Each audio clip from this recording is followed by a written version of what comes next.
इस कार्यक्रम की अध्यक्षता करने वाले बिहार विधान परिषद के माननीय सदस्य श्री संजय सिंह जी और कार्यक्रम के संचालक पूर्व विधायक श्री मनजीत सिंह जी, यहां उपस्थित जनता दल यूनाइटेड के माननीय राष्ट्रीय अध्यक्ष और लोकसभा में पार्टी के संसदीय दल के नेता श्री राजीव रंजन सिंह उर्फ ललन सिंह जी, पूर्व प्रदेश अध्यक्ष जनता दल यू और माननीय सांसद आदरणीय वशिष्ठ नारायण सिंह जी, यहां उपस्थित बिहार सरकार के माननीय मंत्रीगण। ये जनाब फूल की खेती करके 1 एकड़ में 1 साल के 30 लाख तक कमा रहे हैं। आपको भी ये करना है तो फ्रीडम ऐप को अभी डाउनलोड कीजिए। श्री विजय कुमार चौधरी जी, श्री संजय झा जी, श्रीमती लेसी सिंह जी, श्री अशोक चौधरी जी, श्री सुमित सिंह जी, यहां इस कार्यक्रम में उपस्थित जनता दल यू के प्रदेश अध्यक्ष श्री उमेश सिंह कुशवाहा जी, यहां उपस्थित माननीय सांसद श्री चंदेश्वर चंद्रवंशी जी और श्रीमती कविता सिंह जी, माननीय विधायक श्री धीरेन्द्र कुमार सिंह जी उर्फ रिंकू सिंह जी, बिहार विधान परिषद के माननीय सदस्यगण श्री महेश्वर सिंह जी, श्री विजय कुमार सिंह जी, श्री ललन सर्राफ जी, पूर्व सांसद श्रीमती मीना सिंह जी, पूर्व विधायक श्री अशोक सिंह जी, पूर्व मंत्री श्री गौतम सिंह जी, पूर्व विधान पार्षद श्री विनोद सिंह जी, यहां उपस्थित इस कार्यक्रम में मौजूद श्री छोटू सिंह जी, डॉक्टर सुनील कुमार सिंह जी, सोना सिंह जी, नंदकिशोर कुशवाहा जी, ओम प्रकाश सेतु जी, धीरज सिंह राठौर जी, प्रभात रंजन जी, आलोक कुमार सिंह जी, श्रीमती प्रमिला सिंह जी, श्री लोक प्रकाश जी, अंजनी कुमार सिंह जी, कुमार सत्यम जी, शंभू सिंह जी, शिवशंकर निषाद जी, राजीव रंजन सिंह जी, रिपब्लिक टीवी के यहां पर मौजूद, हम तो चाहते थे ये लोग भाषण दे, प्रकाश सिंह जी और एबीपी न्यूज के प्रकाश कुमार जी, हम तो चाहते थे दोनों भाषण दे देते, लेकिन मेरी बात तो सुनते नहीं है, इसलिए हमने दोनों का नाम ले लिया। और इस कार्यक्रम में उपस्थित अन्य सभी जनप्रतिनिधिगण, सम्मानित नेतागण, विशिष्ट अतिथिगण, प्रिंट एवं इलेक्ट्रॉनिक मीडिया के पत्रकार मित्रों, छायाकार बंधुओं और इस कार्यक्रम में उपस्थित बहनों एवं भाइयों, मैं इसके लिए संजय जी को और उनके सभी साथियों को, मंजीत जी को और सारे लोगों को मैं इस बात के लिए बधाई देता हूं कि उन्होंने पुनः महाराणा प्रताप की पुण्यतिथि के उपलक्ष्य में कार्यक्रम का आयोजन किया। 2020 में जो कार्यक्रम हुआ था वो भी 20 तारीख को ही हुआ था, लेकिन आज तो 23 को हो रहा है और उनकी पुण्यतिथि रही है 19 जनवरी। पहले तो करते ही रहे हैं, तो आज भी इन्होंने किया है, इसके लिए उनको बधाई। और आप जानते हैं कि पुण्यतिथि का जो दिन है 19 जनवरी, और उसी दिन हम लोगों ने आखिरकार जो हम लोगों ने उनकी प्रतिमा को स्थापित कर दिया है और ये तय कर दिया है हम लोगों ने कि उनका जो जन्म दिवस है उस अवसर पर हर वर्ष राजकीय समारोह होगा। तो ये हम लोगों ने तय कर लिया है और यहां पर ये सब लोग आकर के महाराणा प्रताप की चीजों को याद करते हैं। ये बहुत खुशी की बात है। जो उनकी भूमिका रही है उसको कभी भूला नहीं जा सकता। हम जब सांसद थे तब भी हम उन जगहों पर 2 बार गए, इसलिए हम लोग तो एक एक चीज को जानते हैं। बचपन में भी इन सब बातों की जानकारी मिली थी, इसलिए हम लोग तो जानते हैं कि आखिर उनकी कितनी बड़ी भूमिका रही है। राजस्थान के मेवाड़ रियासत में वो जन्मे थे और वीरता की अपनी विशिष्ट छाप उन्होंने छोड़ी थी। अब उसके लिए जितना वो काम करते रहे, और एक जो सबसे बड़ी बात है कि वो जो भी कर रहे थे काम, उसमें समाज का सब तबका उनके साथ था। चाहे वो पिछड़े वर्ग के लोग हों या किसी समाज के लोग हों, यहां तक कि मुस्लिम समाज के लोग भी उनके साथ थे। तो ये उनकी खासियत थी। समाज का हर तबका उनके साथ रहा और लड़ाई तो लड़ते रहे वो, और जो भी संभव था उन्होंने सरेंडर नहीं किया। और उसके बाद उनकी एक खासियत थी कि महिलाओं के पक्ष में भी थे। उनके लड़के ने उसी युद्ध में कुछ लोगों को पकड़ लिया और कुछ महिलाओं को भी पकड़ लिया।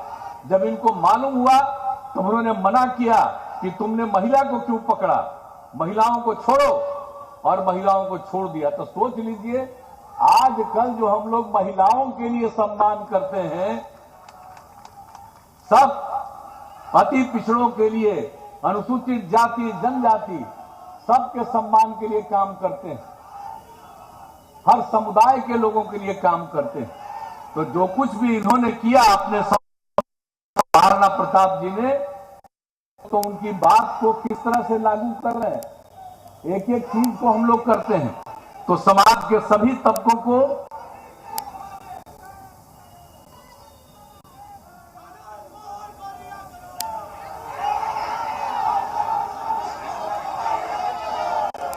तो कुछ पता नहीं है जी, रहो शांत रहो।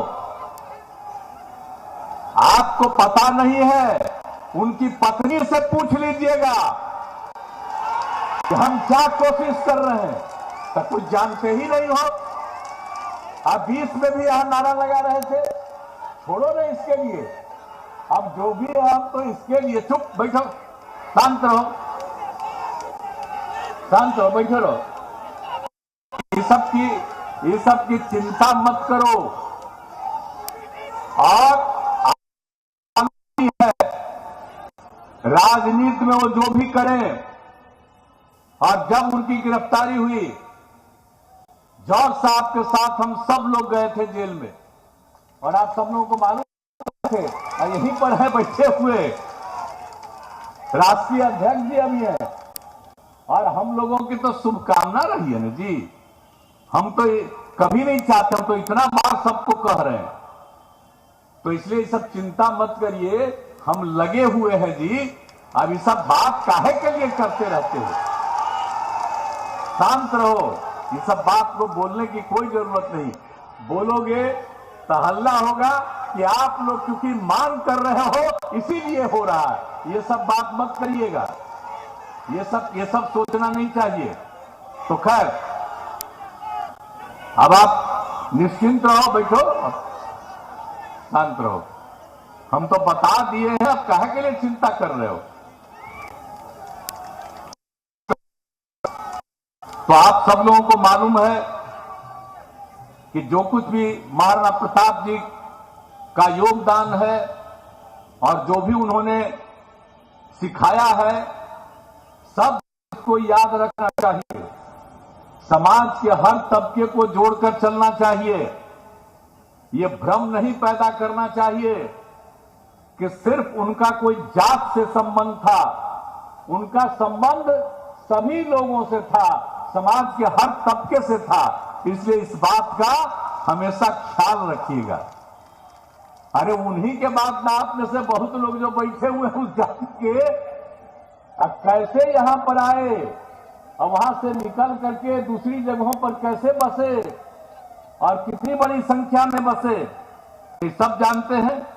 अब भामा शाह का भी जो उनको मदद मिला, तो भामा शाह ने जो मदद किया, और भामा साहब जैन धर्म के थे, और आपको मालूम है जैन धर्म वाले भी बहुत लोग आ गए बिहार में, ये आपको पता होना चाहिए। तो इसलिए यहां पर सबकी इज्जत की जाती है और सब अपने ढंग से काम करे। लेकिन हम तो यही बात कहेंगे, राजनीति की बात हम कभी नहीं कहेंगे। उनको तो जो अच्छा लगे वही करें, को मन करे उसका समर्थन करें, उसके लिए सबको आजादी है, उस पर हमको कुछ नहीं कहना। लेकिन इतना हम जरूर करेंगे कि आपस में प्रेम का भाईचारा रखिएगा। समाज के अन्य तबकों के साथ भी जरूर एकजुटता पैदा करिएगा, दोस्ती पैदा करिएगा, महिलाओं का सम्मान करिएगा। और आज आप देख रहे हैं महिलाओं के लिए जो हमने काम शुरू किया है, अब कितनी बड़ी संख्या में जीविका दीदियां हुई। पहले कितने कम लड़के लड़कियां पढ़ रही थी, अभी पढ़ रही थी, और उसी के चलते ये जो आबादी बढ़ रही है। प्रजनन दर कितना था जी? 4.3 2005 में। और लड़कियों का जो हमने सर्वेक्षण कराया तो पता चला कि पति पत्नी में अगर पत्नी मैट्रिक पास है तो दुनिया भर में प्रजनन दर देखा गया उस परिवार का 2 था। और बिहार में भी पति पत्नी में पत्नी मैट्रिक पास थी, उसका भी प्रजनन दर 2। और मैट्रिक से भी आगे पास है, इंटर पास से आगे है, तो देश का जो पता चला प्रजनन दर 1.9। और बिहार में वो सर्वे कराए तो देखा कि प्रजनन दर, अगर महिला पढ़ी हुई है इंटर और उससे भी आगे, तो प्रजनन दर 1.6। और उसी समय से जो हमारी खुशी हुई है, जो हम इतना ज्यादा महिलाओं को आगे बढ़ा करके और सब कुछ कर रहे हैं, तो आखिरकार आप सोच लीजिए कि आप जो है महाराणा प्रताप साहब ने लड़की को गिरफ्तार किया, लड़के को मना किया, महिलाओं के साथ ये सब काम मत करो। और हम लोग देखिए महिलाओं के लिए कितना कर रहे हैं। अब मालूम है ना कि हम लोगों ने पंचायती राज चुनाव में 2006 में और नगर निकायों में 2007 में हमने महिलाओं के लिए 50% का आरक्षण किया। आज कितनी बड़ी संख्या में महिलाएं आगे बढ़ रही हैं। और उसके बाद आपको पता है ना कि हम जो लड़कियों को पढ़वा रहे हैं, तब जान लीजिए जो हम प्रजनन दर की चर्चा कर रहे हैं, अब वो प्रजनन दर 4.3 से घट रहा है, अब आ गया 9 पर। हम लोग पूरे चक्कर में हैं, ये काम होता रहेगा, सीधे वो 2 पर आसानी से आ जाएगा। लेकिन कुछ लोग कहते रहता है ना कि कानून बना के प्रतिबंधित करो, एक परिवार में 2 से ज्यादा नहीं पैदा करेगा। कानून बनाना बहुत बुरी चीज है, वो गलत बात है। लेकिन ये काम करना हम लोग कितना कर रहे हैं। तो आप जरा सोच लीजिए कि अगर सचमुच आप महाराणा प्रताप के बारे में सोचिएगा तो समाज के हर तबकों का जो उत्थान करते थे, और वही सब काम हम लोग करने की कोशिश कर रहे हैं। तो आप समझ लीजिए, तो यही कहेंगे, खाली महाराणा प्रताप जी का के चीज को आप पर मत, लेकिन उनका जो किया हुआ काम है, हम तो इनको कहेंगे भाई कार्यक्रम को आयोजित कर रहे हैं, उसके साथ साथ उन्होंने जो सबके लिए काम किया और उनका जो सब लोगों ने साथ दिया, इसलिए इसके बारे में सब जगह एक एक गांव और एक एक जगह पर उसको छपवा के लोगों के बीच में करवाइए। जैसे हम लोग बापू के बारे में एक एक बात करते हैं, उसी तरह से महाराणा प्रताप के बारे में भी इसको करिए। और एक एक लड़के लड़कियों मालूम तो कितना आगे बढ़ेंगे। और आप लोग जो कार्यक्रम आयोजित कर रहे हैं, तो आप लोग भी कितना आगे बढ़िएगा।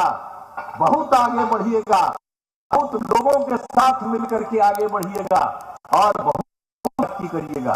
तो इसलिए अब महाराणा प्रताप जी का तो जन्म दिवस के अवसर पर हम लोग मनाएंगे। ये जनाब फूल की खेती करके 1 एकड़ में 1 साल के 30 लाख तक कमा रहे हैं। आपको भी ये करना है तो फ्रीडम ऐप को अभी डाउनलोड कीजिए।